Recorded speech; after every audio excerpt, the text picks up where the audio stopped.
Declaro aberta a terceira sessão especial da audiência pública da Comissão de Finanças, Orçamento e Fiscalização da Câmara Municipal do Tange de Abreu, Estado do Paraná, em cumprimento das metas fiscais do segundo quadrimestre de 2025. Boa tarde a todos os presentes. Hoje, representando a Secretaria Municipal de Finanças, eu, Francisco Setni e Luiz Fernando Alves Batista, vamos apresentar o relatório de demonstrações e avaliação do cumprimento das metas fiscais do segundo quadrimestre de 2025.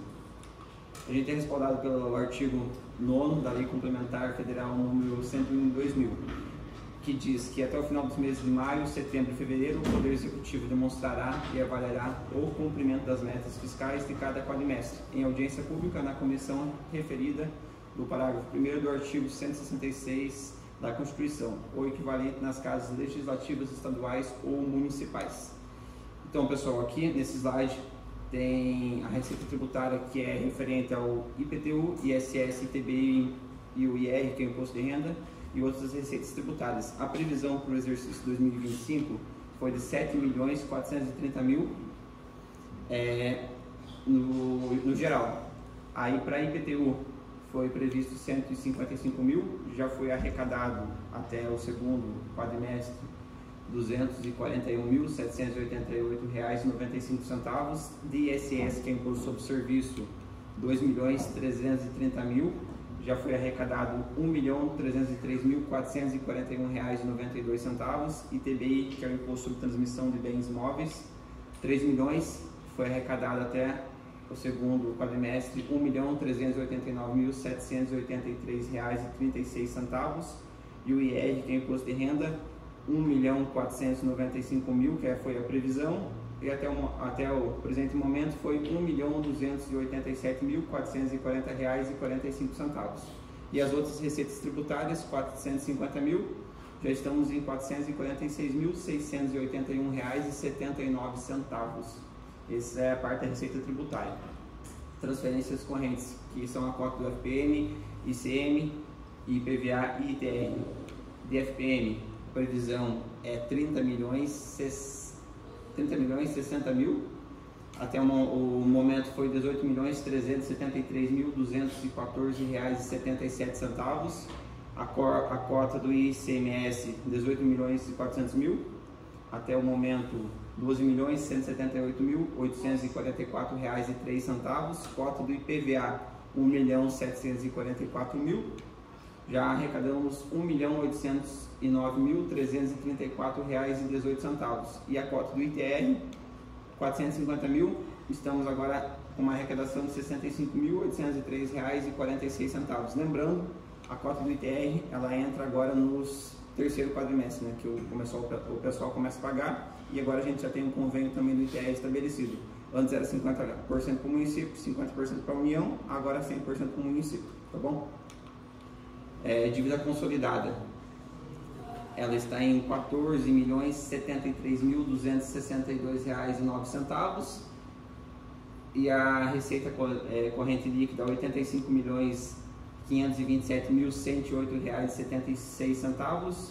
A porcentagem sobre o DC sobre o RCL está em 4,87%, e a porcentagem de DCL sobre o RCL 16,67%. O limite definido pela definição do Senado Federal é até 120%. Despesas próprias com MDE, valor apurado no exercício, que é referente a receitas de impostos líquidas e transferências condicionais legais, R$ 44.846.649,93.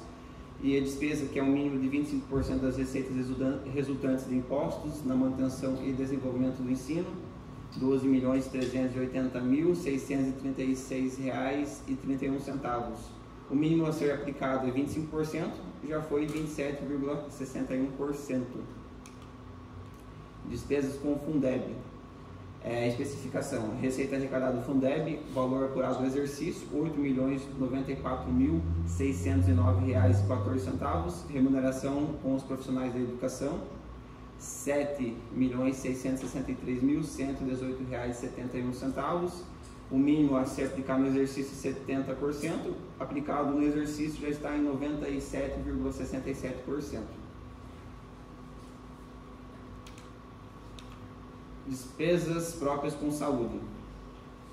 Receitas de impostos líquidos e transferências condicionais e legais. R$ 43.498.606,80. Despesas próprias com ações e serviços públicos de saúde, R$ 10.143.458,58. O mínimo a ser aplicado é 15% e o que foi aplicado 23,32%.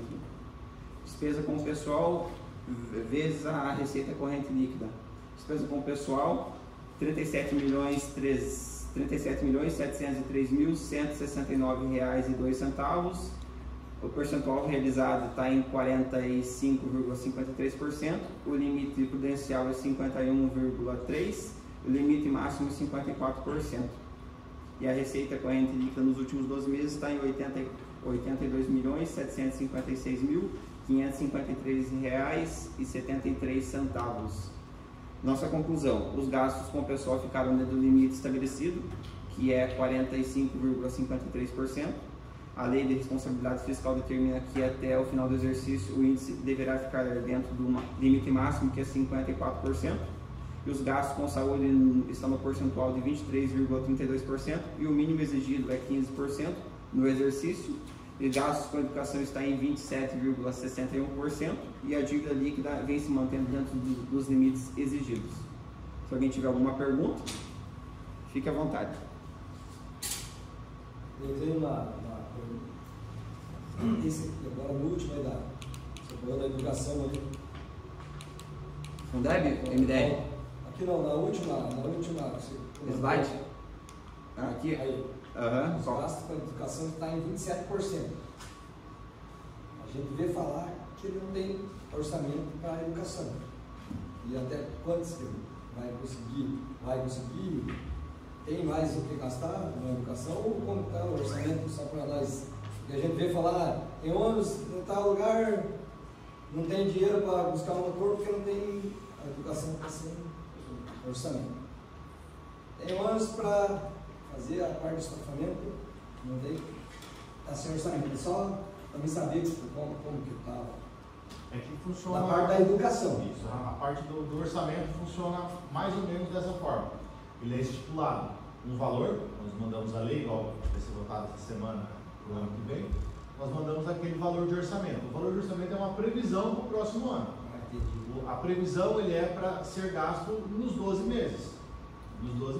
Mas esse recurso, no começo do ano, você não tem todo esse valor disponível. Esse valor vai entrando nas contas do município mês a mês. E aí é feito um controle, vai ser, essa receita não está acontecendo o que foi previsto. Essa receita talvez venha de excesso de arrecadação. Lá em dezembro, final de novembro, dezembro, você tem uma noção se ele vai dar excesso ou não. E às vezes é por isso, fala assim, tem o dinheiro na conta, mas ele ainda não pode ser transformado em orçamento porque ele não deu excesso.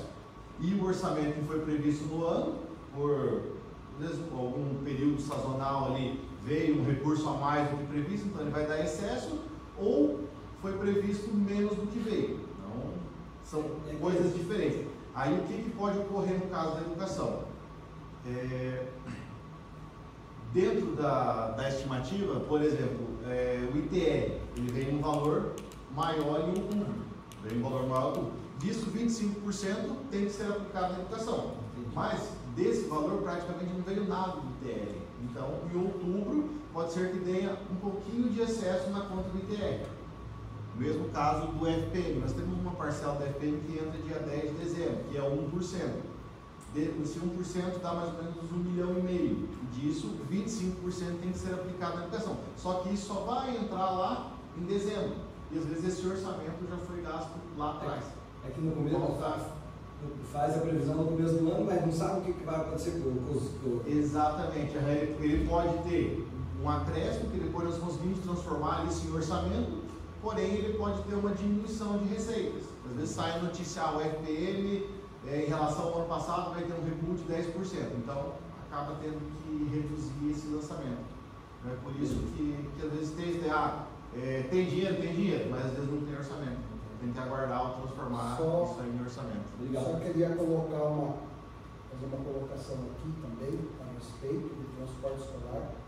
Até em uma das sessões aqui eu cobrei isso, né, da parte da direção da Secretaria Municipal de Educação, Diretoria do Transporte. É a situação assim: a gente sabe que um veículo, a parte mecânica, ela vai dar problema e você não tem previsão. Mas a gente sabe que, como o vereador Reinaldo falou ali, uma questão de estofamento, de reforma do veículo, para que ele tenha condições novamente de rodar com segurança, é totalmente previsível. E o que está acontecendo? Não sei porquê, mas ano a ano essa questão é redundante. Chegando no final do ano, nós estamos estropiados, porque dizemos que não temos orçamento. Mas nós começamos o ano que temos orçamento, e essas reformas de estofamento, a reforma de veículo, para que eles voltem a servir com segurança, eles não são feitos no início do ano. Né? Então, logo, não tem uma programação. Né? Então, eu acho assim, claro que quando você termina uma gestão e passa para outra, mesmo que seja o mesmo prefeito, é difícil de fazer essa programação.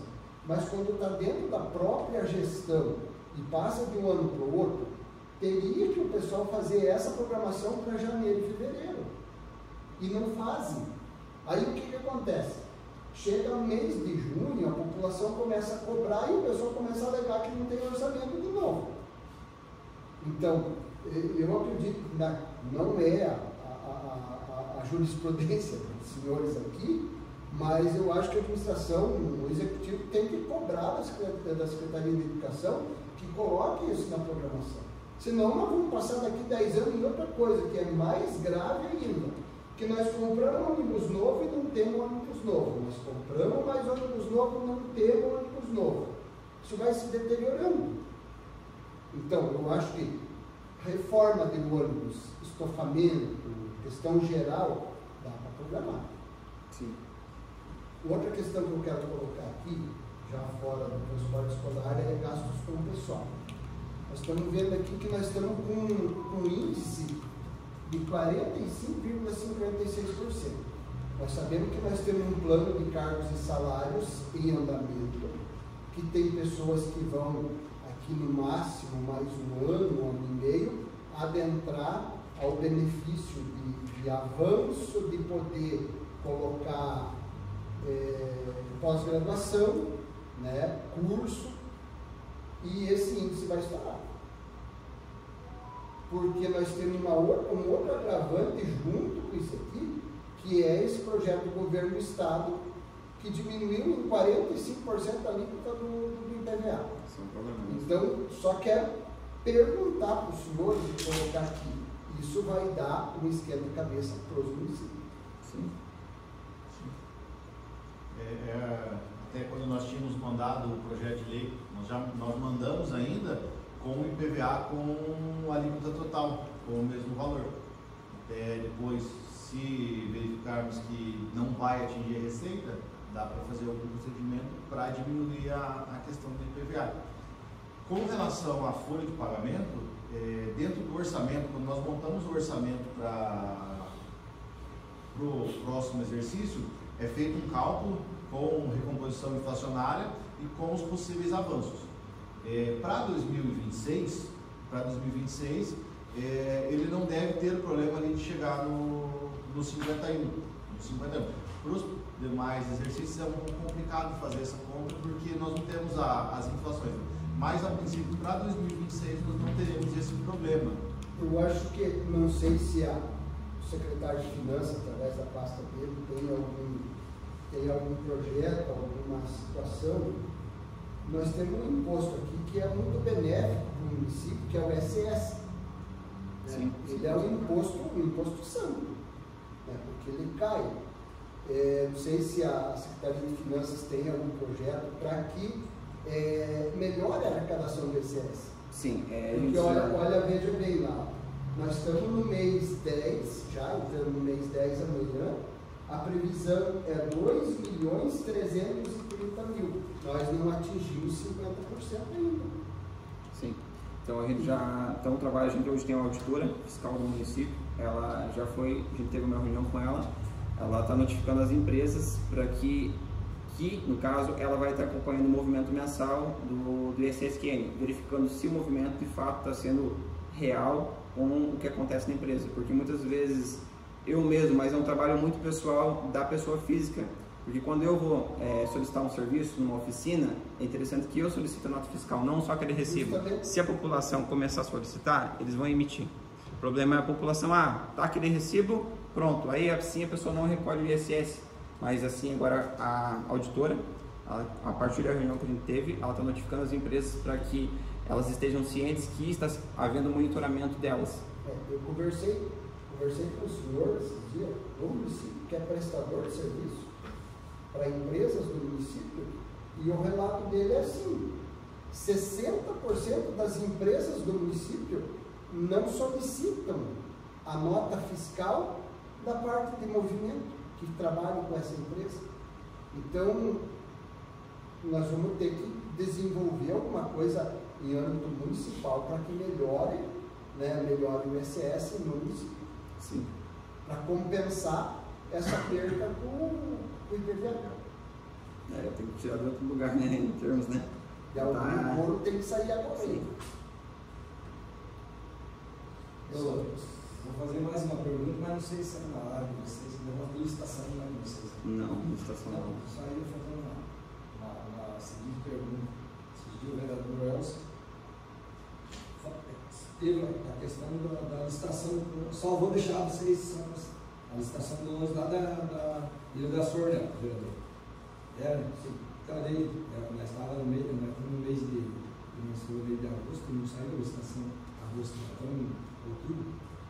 Não foi homologado ainda. Pois é, aquele dia você falou que não dei. Estava sendo para dia 9 de setembro a licitação. Isso.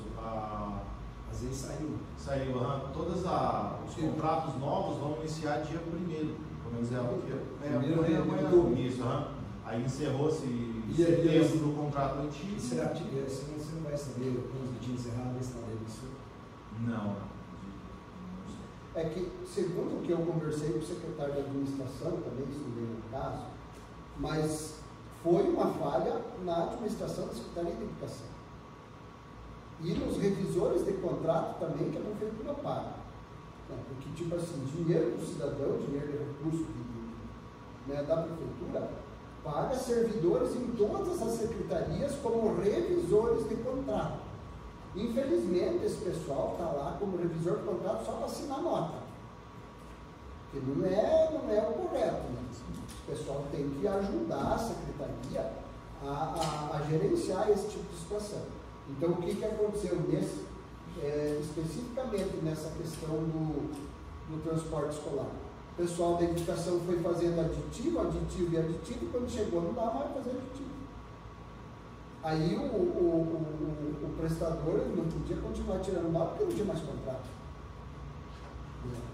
Então, e como é que alguém vai continuar fazendo um serviço sem contrato se não sabe se vai pegar o contrato de novo? Então é bastante complicado. Mas isso foi uma falha, segundo o secretário de administração, da parte administrativa da Secretaria de Educação. Só uma pergunta assim, como que é feito esse orçamento? É por vocês aqui, que nem já que nós estamos... Sim, é feito um cálculo usando de média os últimos 3 anos de arrecadação e uma prévia de inflação para o próximo ano. Basicamente o cálculo é esse. Aí existem algumas receitas que, por exemplo, que vem do Fundeb, em cima do cálculo custo-aluno, que quem faz é o governo federal, ele só passa para a gente. O ano que vem vocês vão receber tanto por tal aluno. Nós fazemos um cálculo simples com as matrículas ali chegam com os valores. Alguns outros, como receita de CMS do Estado, o governo do Estado disponibiliza no site dele lá a prévia do que nós vamos receber para o ano que vem, do FPM a mesma coisa. Então eles têm, a gente busca ferramentas e o que não tem nós aplicamos recomposição inflacionária com média dos últimos 3 anos. é que nem essa questão, acho que foi bem levantada, está a manutenção dos ônibus, né? Não teria assim como, porque se hoje você vai fora no pátio lá, você vê, você tem mais ou menos uma noção do que vai para levantar aqueles ônibus. Não dá já para colocar no orçamento? O orçamento, aí nós temos alguns problemas, consegue, mas o orçamento ele é um valor fixo. Você prevê primeiro as receitas dão um valor X, e aquelas despesas são rateadas entre todas as secretarias. A educação ela tem uma vantagem que você é obrigado a gastar o 25% da educação nela. Então, e esse 25% destinado, um valor, posso estar enganado aqui, mas é em torno de 30 milhões o orçamento da educação, para custear toda a educação.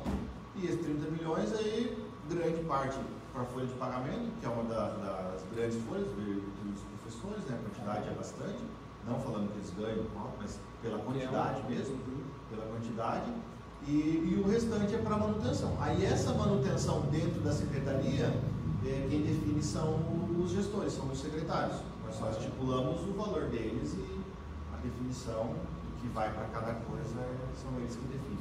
Isso, né? Da minha parte, Tranquilo também.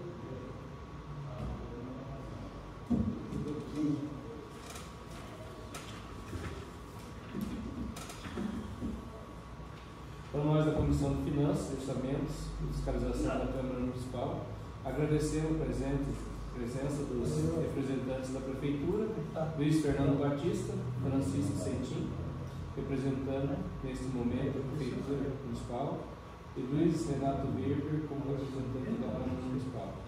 Declaro encerrada a presente reunião da Comissão de Finanças e Orçamento e Fiscalização da Câmara Municipal de Canjo de Abreu, Estado do Paraná, em cumprimento das metas fiscais do segundo quadrimestre de 2025. Em obediência à Lei Complementar número 101/2000, artigo 75 da Lei Orgânica, no inciso 5º, parágrafo 1º, do artigo 77 do Regimento Interno da Câmara Municipal. Agradeço a todos e tenhamos todos uma boa tarde.